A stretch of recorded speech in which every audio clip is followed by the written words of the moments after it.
پرانے زمانے کی بات ہے، ایک چھوٹا سا گاؤں تھا۔ اس گاؤں میں ایک سادہ دل آدمی رہتا تھا۔ اس کا ایک گھوڑا اور 4 بیٹے تھے۔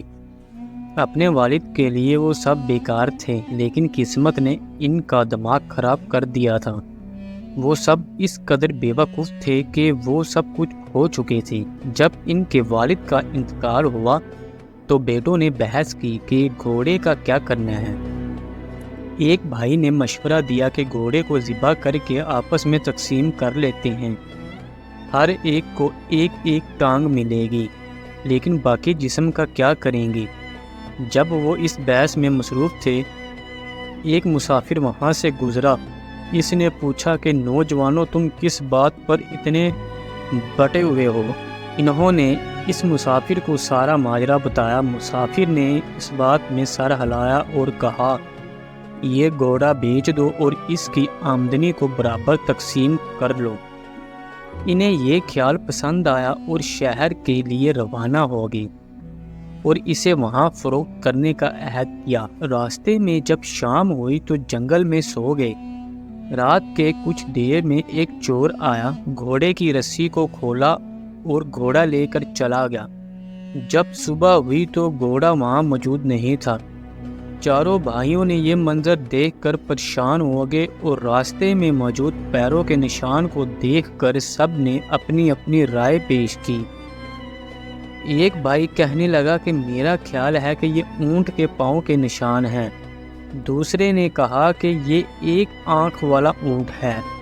پھر ان کو ایک آدمی ملا، وہ چاروں بھائیوں کو بادشاہ کے دربار میں لے گیا۔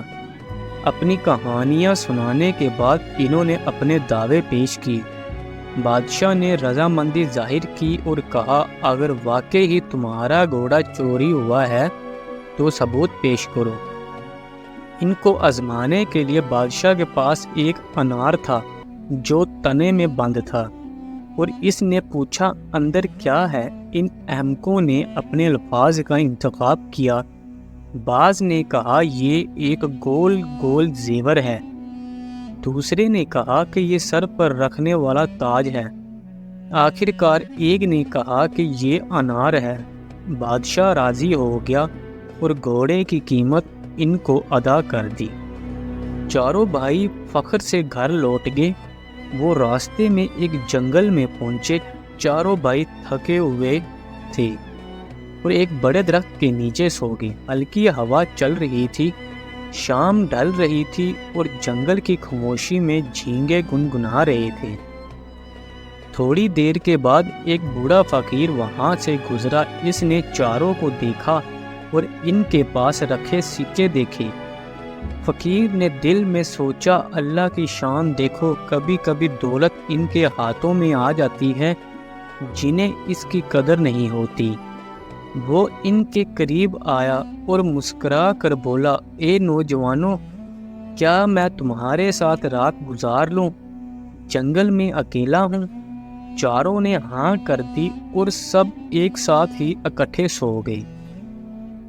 رات کے آخری پہر میں فقیر نے آدھے سکے تھیلے میں سے نکال لیے اور ایک چھوٹی سی چٹھی وہاں رکھ دی، جس پر لکھا ہوا تھا، جس کے پاس عقل نہیں، اس کے ہاتھ میں دولت زہر ہے۔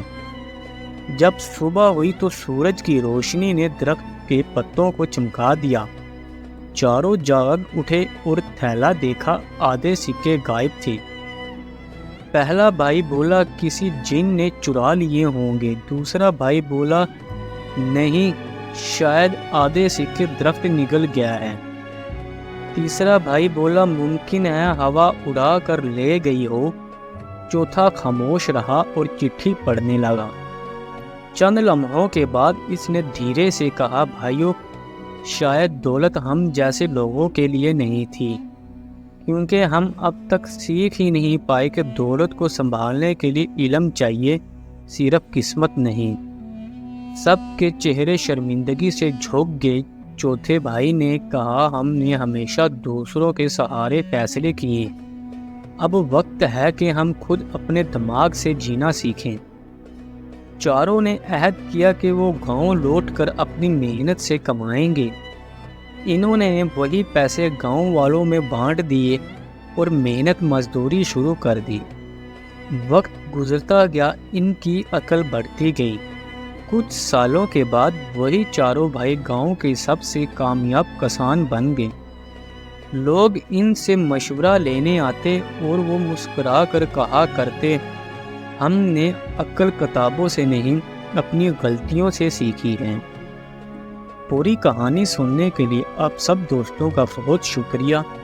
آپ کو یہ کہانی کیسی لگی پلیز کمنٹس میں اپنی رائے دیں، اور ہمارا channel story T V official کو سبسکرائب کریں، بیل آئیکن کا بٹن دبائیں تاکہ ہر آنے والی نئی ویڈیو آپ تک بآسانی پہنچتی رہے۔